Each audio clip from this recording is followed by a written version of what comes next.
Shalom, selamat pagi Bapak Ibu, saudara yang terkasih dalam nama Tuhan kita Yesus Kristus. Marilah ibadah minggu pada pagi yang indah ini kita mulai dan kita membangun ibadah ini dengan mempersiapkan hati kita untuk datang menghadap Tuhan. Bapak Ibu, kami undang bagi berdiri. Bapak Ibu, mari kita bersama-sama memuliakan nama Tuhan dari pujian Kidung Jemaat nomor 454. Kita pujikan bait pertama dan yang kedua, indahnya saat yang teduh.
Jemaat yang dikasihi Tuhan, mari menghadap Tuhan seraya masing-masing dalam hati hendaknya mengaku demikian, bahwa sumber pertolongan atas hidup kita adalah Allah Bapa Sang Pencipta dan Pemilik langit dan bumi, yang memelihara dan merawat semua ciptaannya dengan kasih yang tak berkesudahan.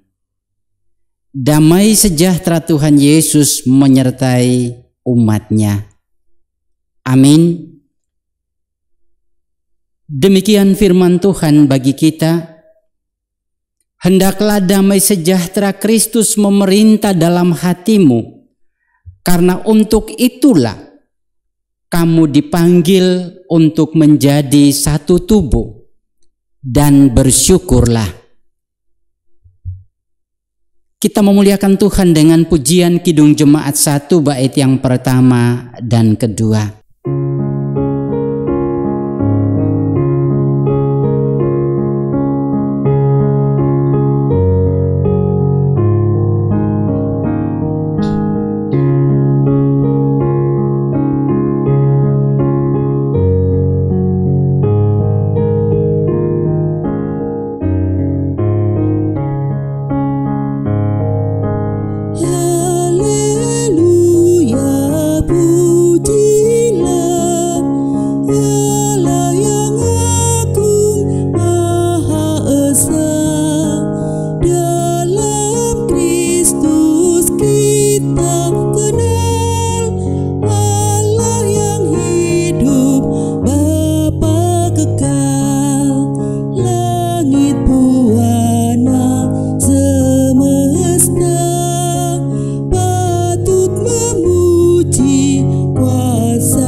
Jemaat disilakan duduk.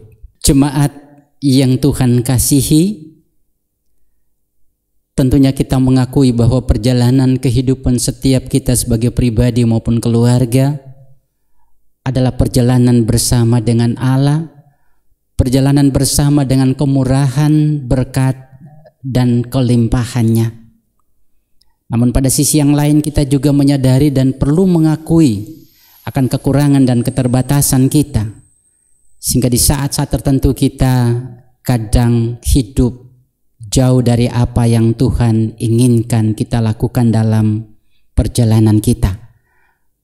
Menyadari akan hal itu, mari saudara-saudaraku, kita merendahkan hati di hadapan Tuhan, mengakui akan segala dosa dan pelanggaran kita, seraya memohon pengasihan dan pengampunan daripadanya.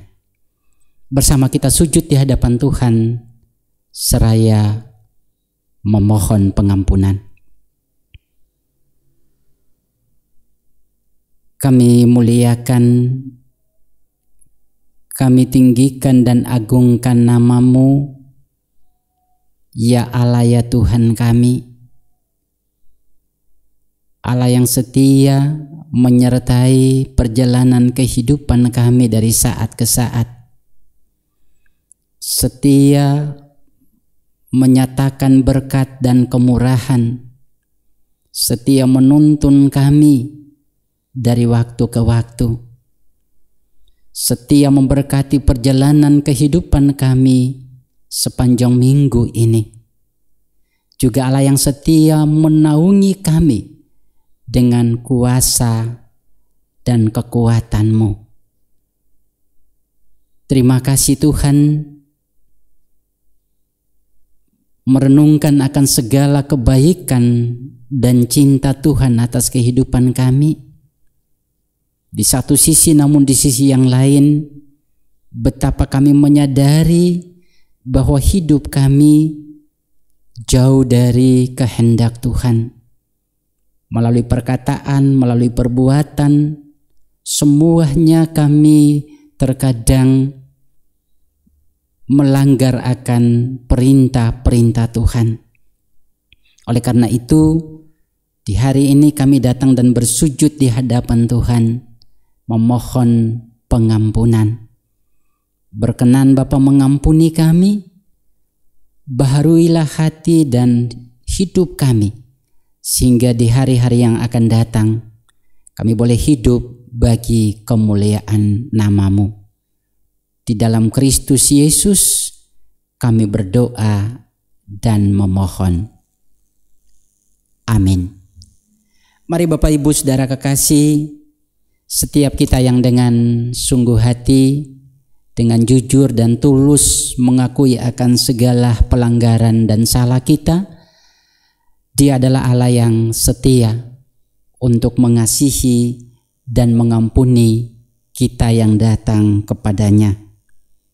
Sebagai tanda kesiapan hati kita untuk hidup baru di dalam kasih-Nya, saya mengundang jemaat untuk bersama berdiri dan kita mendengarkan berita anugerah pengampunan. Demikian sabda Tuhan bagi kita. Sebab di dalam Dia dan oleh darah-Nya kita beroleh penebusan, yaitu pengampunan dosa, menurut kekayaan kasih karunia-Nya yang dilimpahkannya kepada kita dalam segala hikmat dan pengertian. Amin. Kekasih Tuhan, bersama kita merespon akan berita sukacita, berita pengampunan ini dengan Kidung Jemaat 33 bait yang ke-6.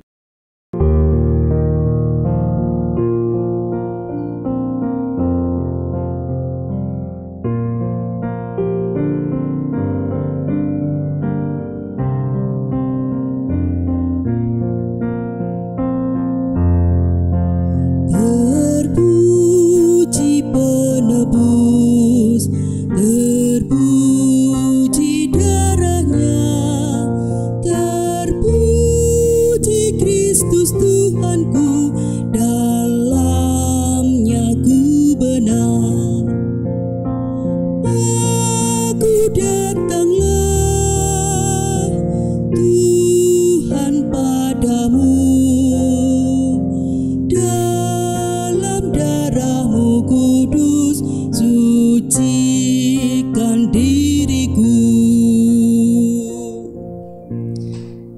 Jemaat disilakan duduk. Shalom, selamat pagi Bapak Ibu Saudara yang terkasih dalam Tuhan Yesus Kristus. Puji Tuhan, pada pagi hari ini kita diizinkan bersama-sama untuk melaksanakan ibadah walaupun secara online. Kiranya hati kita tetap disatukan dalam Tuhan. Bapak Ibu serta saudara yang terkasih, tiba saatnya kita pada pagi hari ini bersama-sama menggumulkan firman Tuhan yang diambil dari kitab Markus 6 ayat 14 sampai dengan 29.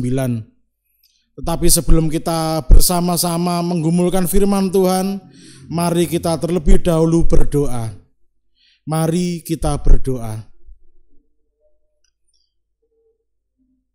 Selamat pagi ya Bapa, selamat pagi ya Yesus, selamat pagi ya Roh Kudus. Terpujilah Engkau ya Tuhan di tempat yang maha tinggi. Terima kasih ya Tuhan, terima kasih. Pada pagi hari ini kami anak-anak-Mu boleh bersama-sama membangun ibadah secara online. Ini semua bukan karena kekuatan kami.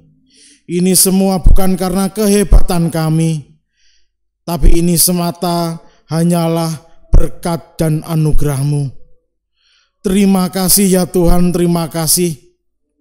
Jika sebentar lagi kami bersama-sama merenungkan firman-Mu, tolong ya Tuhan, buka pintu hati kami masing-masing, sehingga kami bisa dapat mendengarkan, terlebih lagi melakukannya dalam kehidupan kami sehari-hari. Kami juga mau menyerahkan Bapak Pendeta yang akan menyampaikan firman-Mu. Biarlah apa yang Bapak Pendeta firmankan seturut dengan kehendak dan rencana-Mu. Terima kasih ya Tuhan, terima kasih. Doa yang jauh dari sempurna ini hanya kami serahkan di dalam nama Tuhan Yesus Kristus. Haleluya. Amin. Bacaan kita pada pagi hari ini diambil dari kitab Markus 6 ayat yang ke-14 sampai dengan 29. Demikian firman Tuhan. Yohanes Pembaptis dibunuh. Raja Herodes yang mendengar tentang Yesus, sebab namanya sudah terkenal, dan orang mengatakan, Yohanes Pembaptis sudah bangkit dari antara orang mati, dan itulah sebabnya kuasa-kuasa itu bekerja di dalam dia. Yang lain mengatakan, dia itu Elia. Yang lain lagi mengatakan, dia itu seorang nabi, sama seperti nabi-nabi yang terdahulu. Waktu Herodes mendengar hal itu, ia berkata, bukan, dia itu Yohanes yang sudah kupenggal kepalanya dan yang bangkit lagi. Sebab memang Herodeslah yang menyuruh orang menangkap Yohanes dan membelenggunya di penjara berhubung dengan peristiwa Herodias, istri Filipus, saudaranya, karena Herodes telah mengambilnya sebagai istri. Karena Yohanes pernah menegur Herodes, tidak halal engkau mengambil istri saudaramu. Karena itu, Herodias menaruh dendam pada Yohanes dan bermaksud untuk membunuh dia, tetapi tidak dapat. Sebab Herodes segan akan Yohanes, karena ia tahu bahwa Yohanes adalah orang yang benar dan suci. Jadi ia melindunginya. Tetapi apabila ia mendengarkan Yohanes, hatinya selalu terombang-ambing. Namun ia merasa senang juga mendengarkan dia.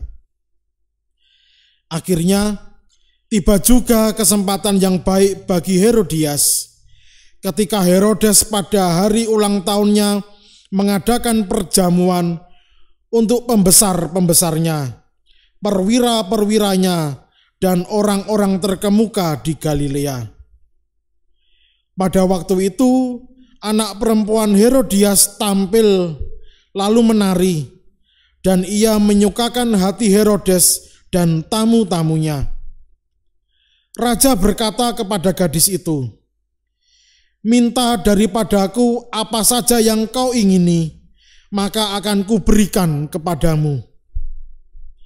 Lalu bersumpah kepadanya, "Apa saja yang kau minta akan kuberikan kepadamu, sekalipun setengah dari kerajaanku." Anak itu pergi dan menanyakan ibunya, "Apa yang harus kuminta?" Jawabnya, "Kepala Yohanes Pembaptis." Maka cepat-cepat ia pergi kepada raja dan meminta, "Aku mau supaya sekarang juga engkau berikan kepadaku kepala Yohanes Pembaptis di sebuah talam." Lalu sangat sedihlah hati raja. Tetapi karena sumpahnya dan karena tamu-tamunya, ia tidak mau menolaknya. Raja segera menyuruh orang pengawal dengan perintah supaya mengambil kepala Yohanes. Orang itu pergi dan memenggal kepala Yohanes di penjara. Ia membawa kepala itu di sebuah talam dan memberikannya kepada gadis itu, dan gadis itu memberikannya pula kepada ibunya. Ketika murid-murid Yohanes mendengar hal itu, mereka datang dan mengambil mayatnya, lalu membaringkannya dalam kuburan. Amin.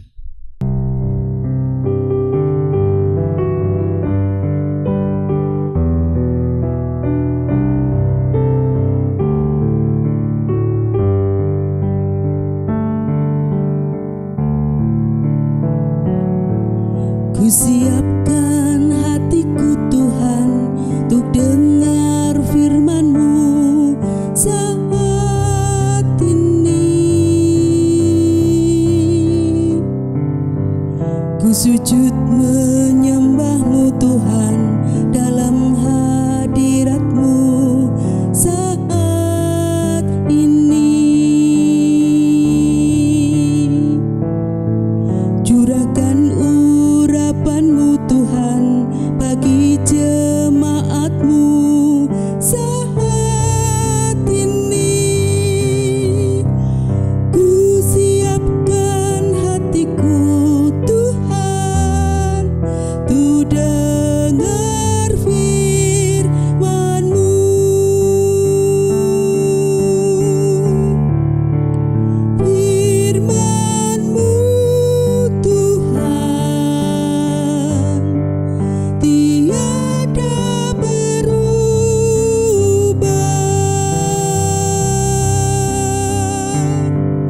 dahulu sekarang selama-lamanya tiada berubah.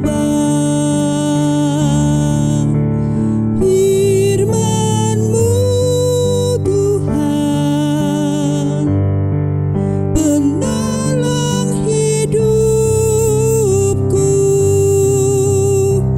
Ku siapkan hatiku Tuhan untuk dengar firman-Mu.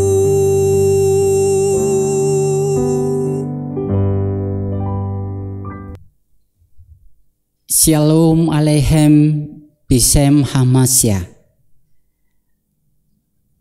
Jemaat yang dikasihi oleh Tuhan Yesus Kristus, saling mengingatkan dalam keluarga adalah tema perenungan kita di minggu ini. Saudara-saudara kekasih Tuhan, pada dasarnya orang cenderung tidak suka atau tidak senang bila ditegur atau diingatkan karena melakukan sesuatu kesalahan. Apalagi yang menegur itu adalah pribadi yang dalam banyak hal dia lebih rendah statusnya. Katakan saja dari sisi pendidikan, dari sisi status dan jabatan, dari sisi kehidupan status sosial, atau apalagi dari sisi usia yang menegur itu jauh lebih muda. Sebaliknya dalam alasan yang sama pun orang enggan untuk menegur seseorang ketika dia melakukan sesuatu kesalahan daripada akan beresiko. Realitas kehidupan dalam masyarakat yang demikian pun kadang-kadang terjadi di dalam kehidupan keluarga. Bapak Ibu saudara-saudara kekasih, bacaan firman Tuhan di hari ini menginformasikan bahwa Yohanes sang utusan Tuhan mengingatkan atau menegur Herodes sebagai seorang raja atau penguasa saat itu. Teguran yang penuh dengan risiko. Kenapa dia menegur? Oleh karena Herodes Antipas mengambil Herodias yang adalah istri saudaranya sendiri yaitu Filipus untuk menjadi istrinya. Sebuah teguran atau sebuah peringatan yang ternyata menghantar dia kepada kematian yang sangat mengenaskan, yaitu kepalanya dipenggal. Kekasih-kekasih Tuhan, jika kita mengikuti alur cerita tersebut, sebetulnya penyebab kematian Yohanes Pembaptis itu bukan murni karena faktor sakit hati, tetapi juga soal gengsi dan harga diri Herodes sebagai raja. Dikatakan di dalam bacaan tadi bahwa setelah anak Herodias yang bernama Salome menyuguhkan tarian yang menarik dan menyukacitakan baik Herodes maupun para tamu yang hadir di hari ulang tahunnya, Herodes dengan penuh kebanggaan bersumpah bahwa dia akan memberikan apapun termasuk separuh dari wilayah kekuasaannya. Dia akan berikan kalau anak Herodias itu memintakannya. Kekasih Tuhan, sumpah demikian barangkali dia tidak mau menariknya lagi karena sumpahnya itu di hadapan para tamu dan undangan yang terhormat. Bapak Ibu saudara-saudara yang dikasihi Tuhan, barangkali Herodes tidak menyangka bahwa kalau pada suatu saat atas perintahnya Yohanes Pembaptis kemudian dibunuh dengan cara yang begitu sadis. Herodes juga tidak menyangka bahwa satu saat dia akan terjebak dalam jebakan licik dari sang istri yang sebetulnya hanya menunggu momen yang tepat untuk menghabiskan musuhnya, dalam hal ini Yohanes Pembaptis. Mengapa saya mengatakan Herodes tidak menyangka? Oleh karena di awal ketika Yohanes Pembaptis menegur dengan teguran, tidak halal engkau mengambil istri saudaramu. Begitu mendengar, Herodes tidak langsung bereaksi untuk membunuh. Andai dia mau, cukup dia mengatakan kepada pengawalnya, selesaikan orang itu. Dan sangat mungkin Yohanes Pembaptis dibunuh pada saat itu juga. Namun itu dia tidak lakukan. Karena apa? Dia sangat menghargai Yohanes sebagai seorang hamba Tuhan atau seorang utusan Tuhan yang benar hidupnya. Seorang utusan Tuhan yang sangat disegani. Dan kalaupun Yohanes Pembaptis mengingatkan dia, itu berarti itulah teguran yang datang dari Allah. Kekasih Tuhan, pertanyaannya, mengapa sampai pada akhirnya Yohanes harus mengalami kematian atau dibunuh? Kalau kita perhatikan Bapak Ibu Saudara kekasih, ternyata ada pola relasi atau komunikasi yang tidak sehat. Komunikasi yang tidak harmonis dalam kehidupan keluarga Raja Herodes. Indikasinya adalah pertama, Herodes sesungguhnya tahu kalau istrinya menginginkan kematian Yohanes Pembaptis. Namun mungkin karena kesibukannya untuk mengurus tanggung jawabnya sebagai raja, atau mungkin dia tidak mau menghalangi istrinya, atau dia tidak bisa menghentikan niat jahat istrinya, Herodias. Indikasi yang kedua, Herodias secara diam-diam, sekalipun dia tahu bahwa suaminya tidak menghendaki kematian Yohanes Pembaptis, tetapi sekali lagi secara diam-diam dia merencanakan pembunuhan atas Yohanes yang sesungguhnya tidak dikehendaki oleh suaminya. Ini berarti dia tidak menghargai kehendak suaminya. Herodias bernafsu untuk membunuh Yohanes Pembaptis hanya dengan alasan bahwa dia malu ketika ditegur oleh Yohanes Pembaptis. Padahal faktanya kalau mau dibilang malu, kalau mau dibilang sakit hati, mestinya suaminya yang lebih sakit hati karena statusnya sebagai raja ditegur oleh Yohanes Pembaptis. Herodias ternyata melibatkan anaknya Salome untuk memenuhi atau mewujudkan keinginan jahatnya.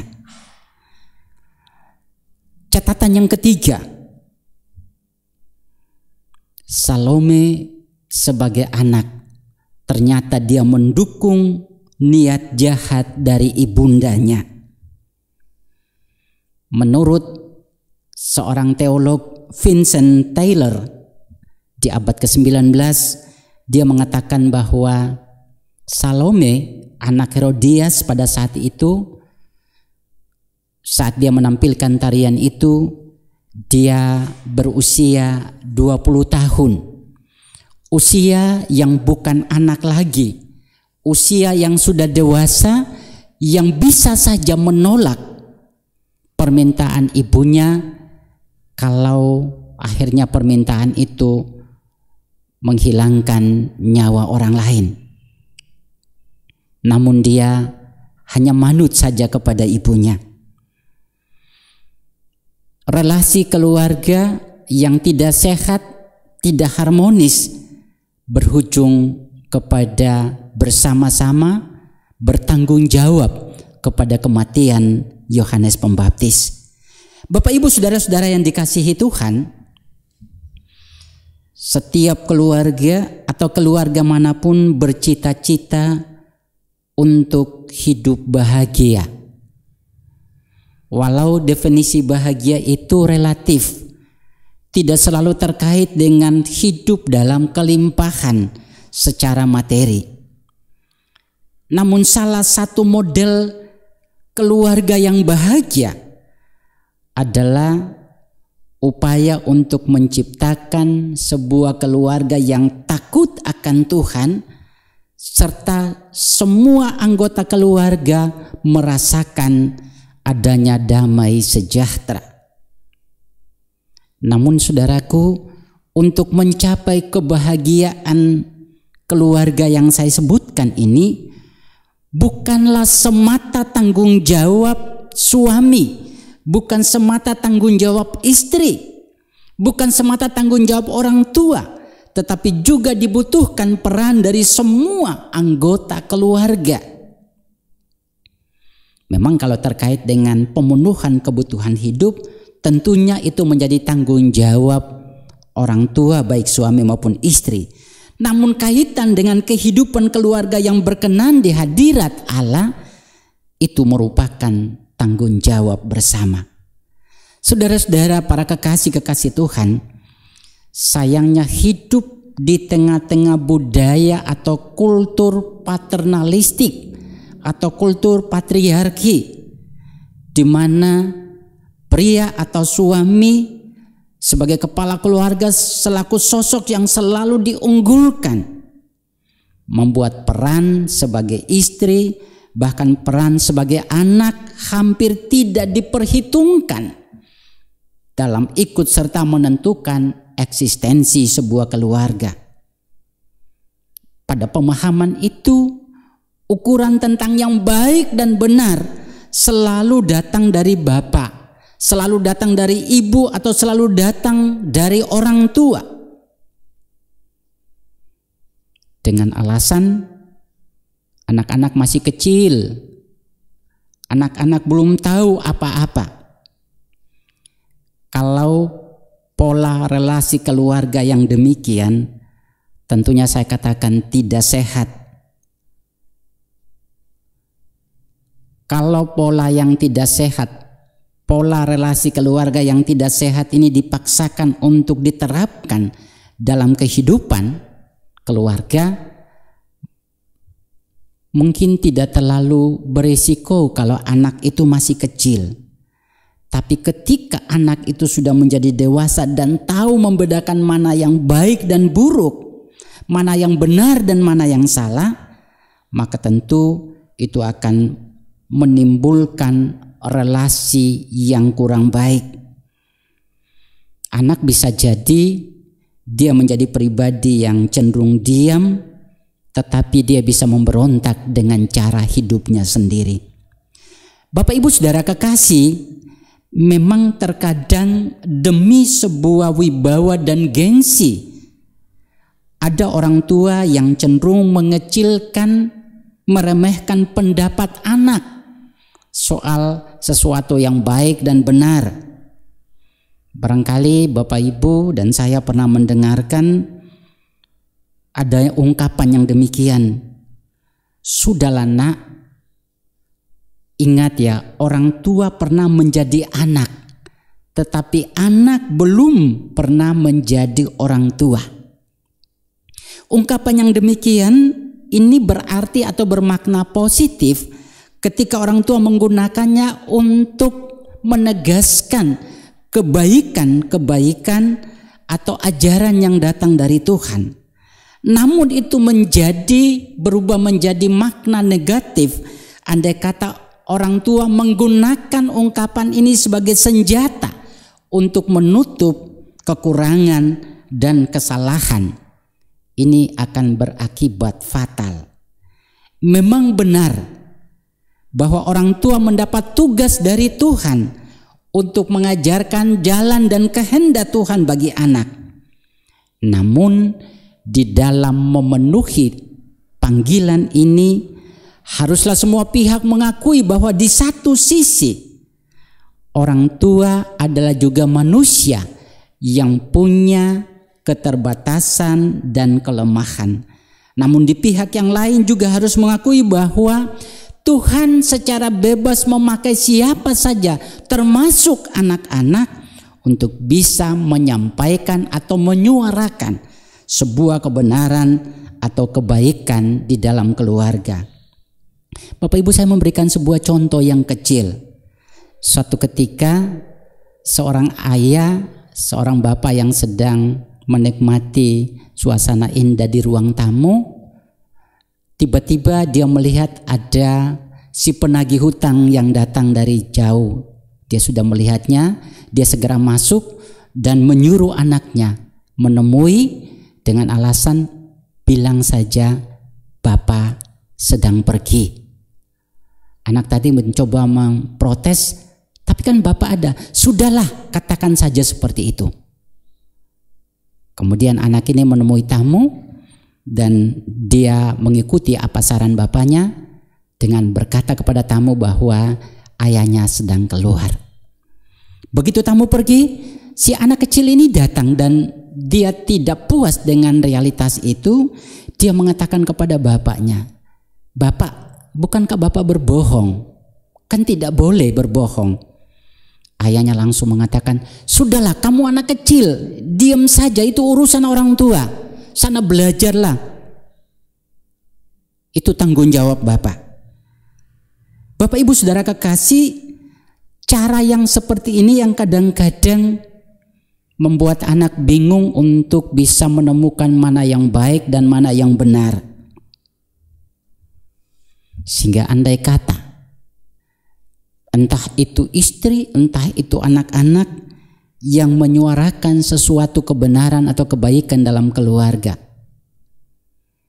hendaknya semua orang merenungkan bahwa Tuhan sedang memakai istri, Tuhan sedang memakai anak-anak, Tuhan sedang memakai peran seorang ayah untuk menyampaikan kebenaran bagi kehidupan keluarga. Bila ada pengakuan yang demikian, maka itu menunjukkan bahwa keluarga sedang mengembangkan sebuah model komunikasi di mana semua pihak dalam keluarga terbuka untuk saling mengingatkan serta juga mengakui bahwa hanya Tuhanlah sumber kebaikan dan kebenaran sejati. Saudaraku, kiranya di bulan keluarga ini, biarlah setiap anggota dalam keluarga kita semua memperoleh hikmat dari Tuhan untuk berperan melakukan panggilan dan peran kita demi mewujudkan keluarga yang takut akan Tuhan dan keluarga yang hidup dalam damai sejahtera Kristus. Amin.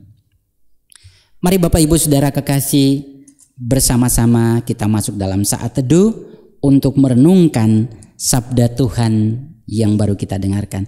Mari bersama kita masuk dalam saat teduh.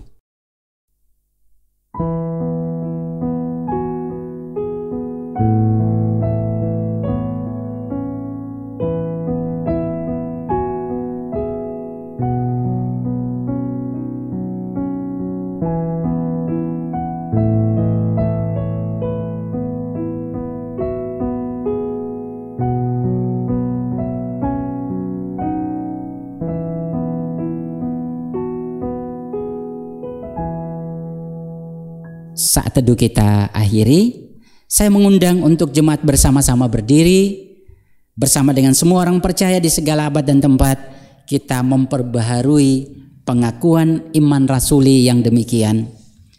Aku percaya kepada Allah Bapa yang Maha Kuasa, Khalik langit dan bumi, dan kepada Yesus Kristus, anaknya yang tunggal Tuhan kita, yang dikandung daripada Roh Kudus, lahir dari anak darah Maria, yang menderita di bawah pemerintahan Pontius Pilatus, disalibkan, mati dan dikuburkan, turun ke dalam kerajaan maut.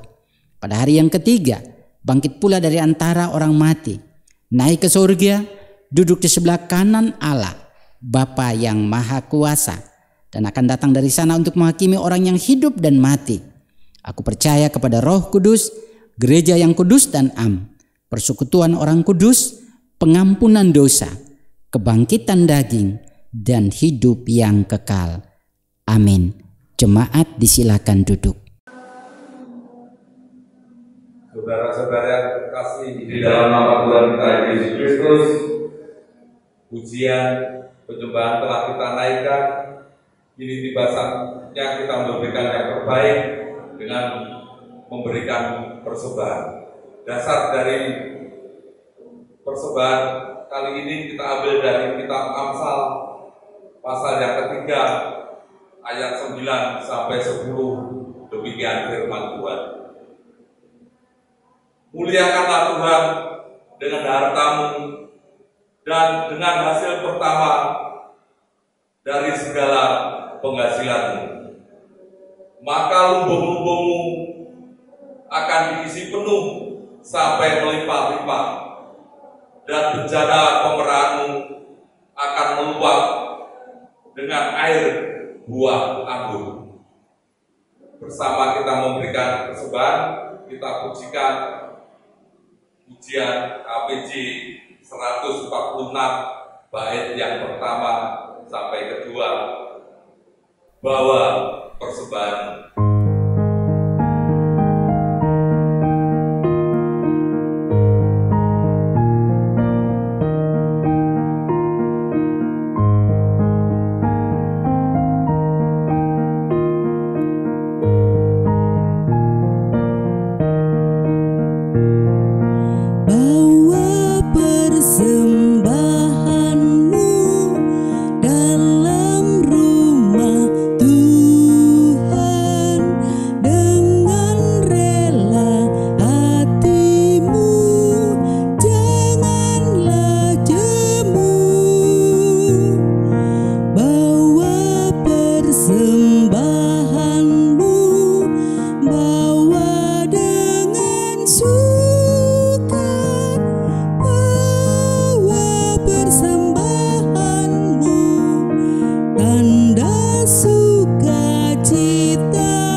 Mari saudara-saudaraku, kita bersatu dalam doa.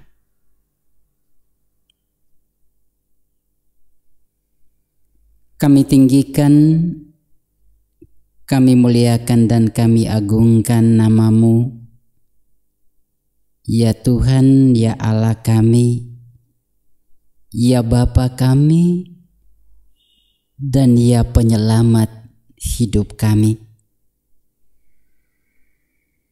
Kami berterima kasih, kami disapa oleh sabda firman-Mu,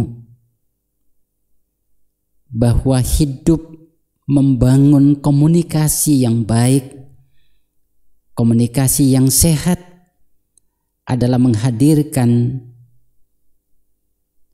roh takut akan Tuhan, serta damai sejahtera di tengah-tengah kehidupan rumah tangga kami.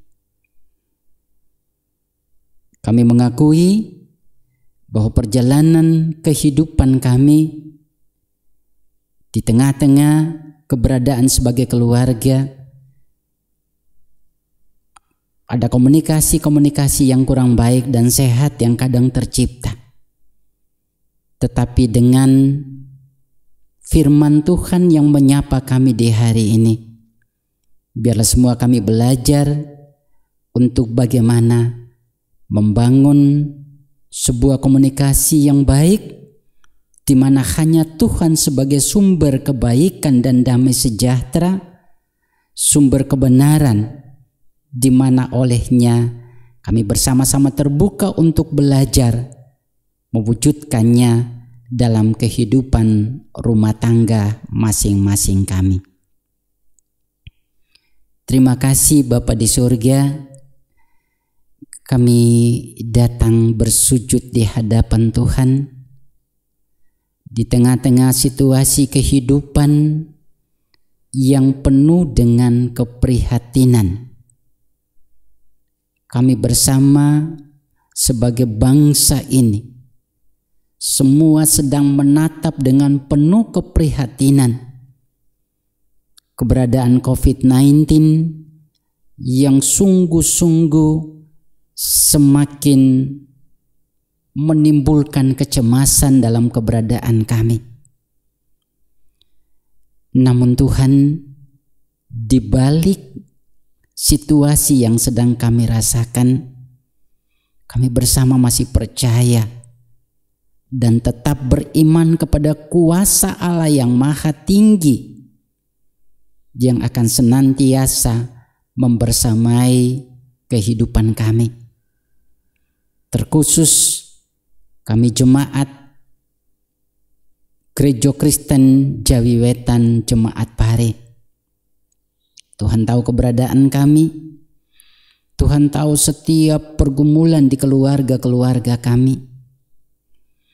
Tuhan tahu ketakutan dan kecemasan serta kekhawatiran yang di akhir-akhir ini melanda keberadaan kami. Bahkan Tuhan tahu segala yang kami alami di situasi seperti ini. Kami hanya bersujud dan berserah sepenuhnya keberadaan rumah tangga kami dalam kuasa kasih-Mu. Juga kami berdoa dan menyerahkan para milik kepunyaan Tuhan, kekasih-kekasih Tuhan yang saat ini sedang sakit. Apapun bentuk kesakitan yang saat ini dialami dan dirasakan, entah saat ini mereka ada di rumah ataupun di rumah-rumah sakit, kami berdoa agar sukacita surgawi melimpahi hidup dan hati mereka. Kami juga berdoa agar keteguhan iman dan percaya semakin kokoh di situasi atau di saat-saat seperti ini. Dan kami juga berdoa agar biarlah Tuhan berkarya lewat para dokter dan medis untuk mewujudkan kesembuhan bagi saudara-saudara kami ini. Kami mengaku Tuhan bahwa dampak dari adanya COVID-19 ini menyebar sampai di segala aspek kehidupan kami. Namun juga kami percaya bahwa Tuhan jauh melebihi kekuatan COVID ini. Tuhan ada bahkan sampai kepada hal-hal yang paling kecil dari kehidupan kami. Tuhan ada dan siap menolong kami, memenuhi bagi kehidupan setiap keberadaan kami yang berharap dan percaya kepadamu. Karena itu Tuhan, sekali lagi kami menyerahkan seluruh keberadaan kami, keluarga demi keluarga, persoalan-persoalan kehidupan, persoalan studi anak-anak kami, dan apapun termasuk pelayanan bergereja, kami berserah sepenuhnya. Biarlah Tuhan memampukan kami untuk melakukan apa yang bisa kami lakukan dalam peran-peran kami untuk memuliakan nama Tuhan. Tuhan, kami sungguh-sungguh tulus berdoa bagi pemerintah kami. Kami tahu Tuhan bahwa mereka begitu berjuang. Pemerintah kami begitu berjuang. Aparat keamanan begitu berjuang. Semua lembaga-lembaga tinggi negara yang bersama-sama pemerintah ikut berjuang.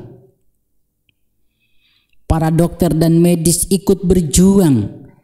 Kami semua sungguh-sungguh ada dalam satu keprihatinan, di mana kami semua berjuang untuk bisa melewati krisis yang sangat mencemaskan ini.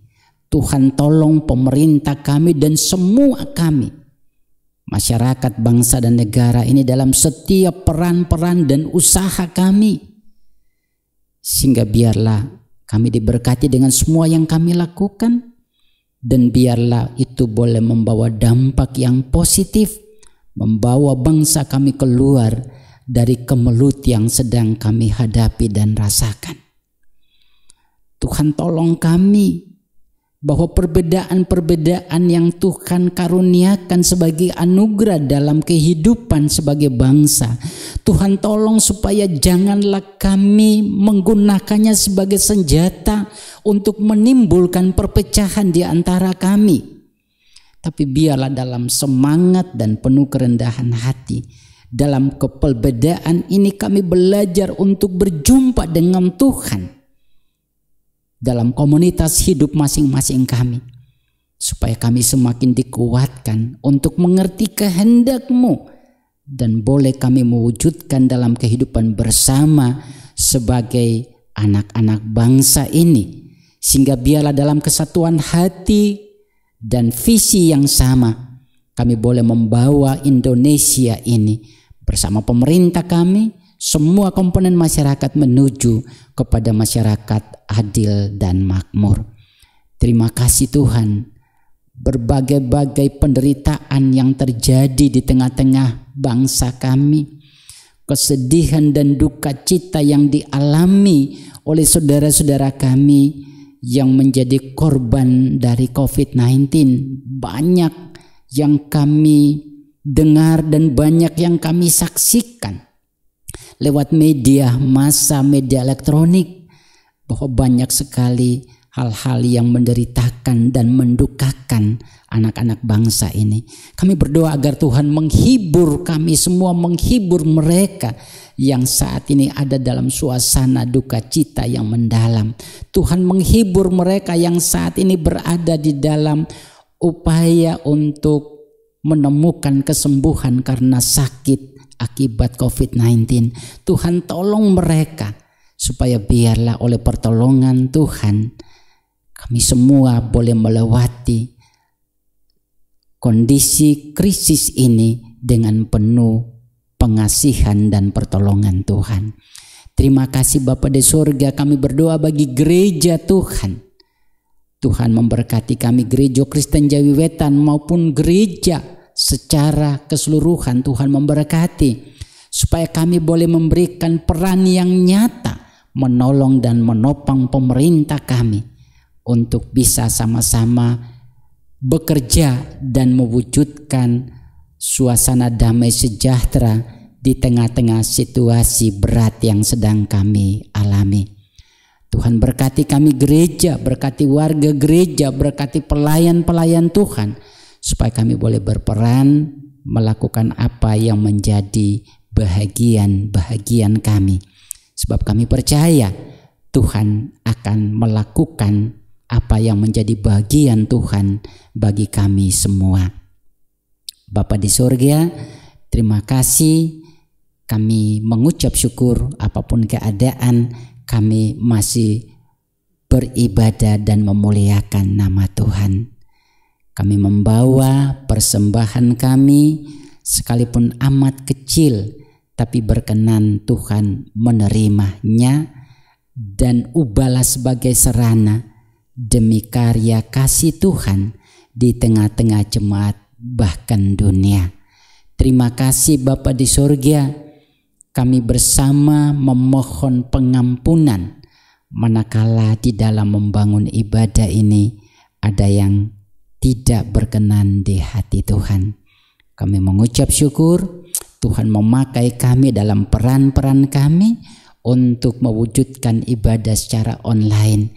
Baik kami sebagai anggota majelis jemaat, baik kami sebagai tim multimedia jemaat, baik kami sebagai organis song leader, dan kami para pelayan-pelayan Tuhan. Biarlah semua yang kami lakukan ini semata untuk kemuliaan nama Tuhan. Tuhan Yesus tolong kami ketika kami memasuki kehidupan di minggu yang akan kami masuki ini. Mohon kekuatan, pertolongan, perlindungan agar biarlah kami melangkah dengan pasti dan senantiasa berpengharapan kepada kekuatan dan penyertaan Tuhan. Begitu Tuhan, doa yang jauh dari sempurna kami hatur sembahkan kepada Bapa di surga di dalam nama Tuhan kami Yesus Kristus yang mengajar kami berdoa dengan pujian doa Bapa kami.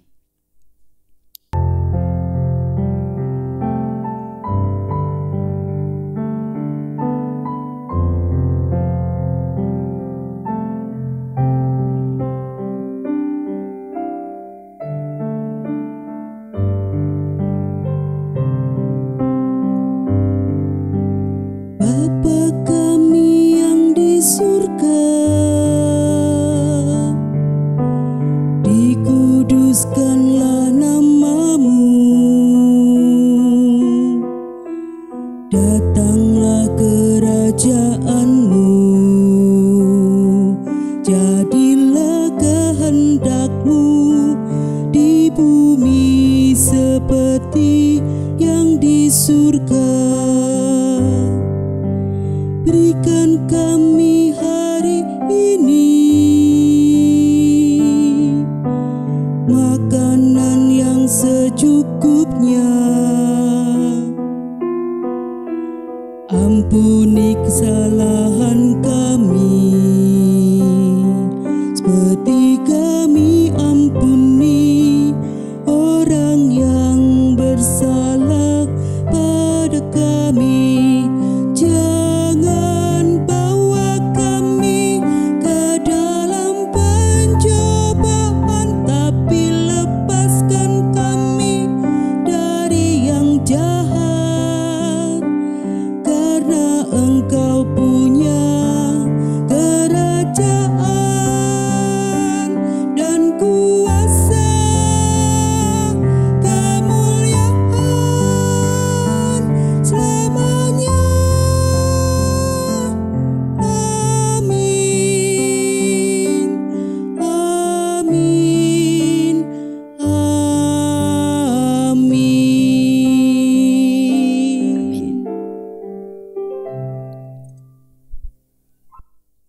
Jemaat yang dikasihi Tuhan, saya mengundang untuk bersama berdiri.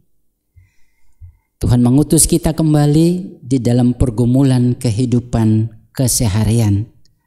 Tuhan meminta kita untuk mendengarkan sabdanya dan pesannya yang demikian.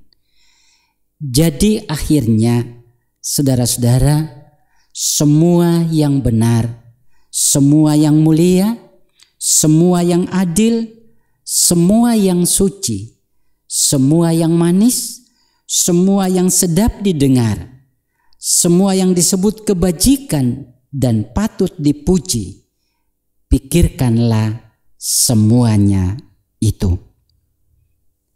Mari saudara-saudara kekasih, saya mengundang untuk bersama-sama berdiri. Di akhir ibadah ini kita bersama memuliakan Tuhan dengan Kidung Jemaat 440, bait yang pertama dan bait yang ketiga.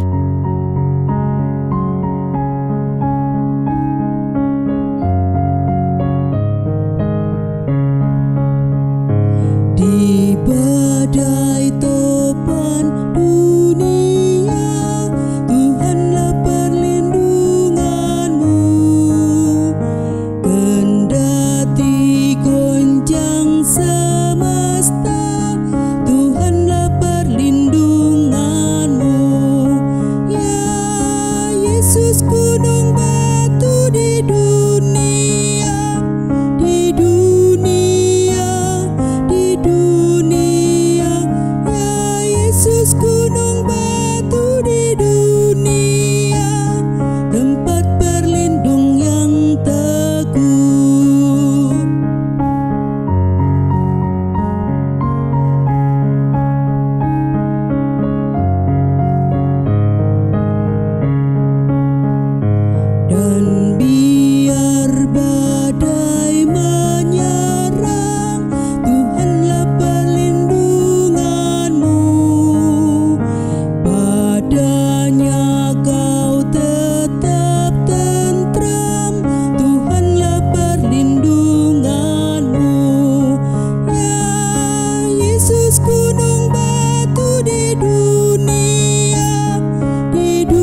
Arahkanlah hati, pikiran, dan hidup saudara kepada Tuhan, dan terimalah berkat Tuhan.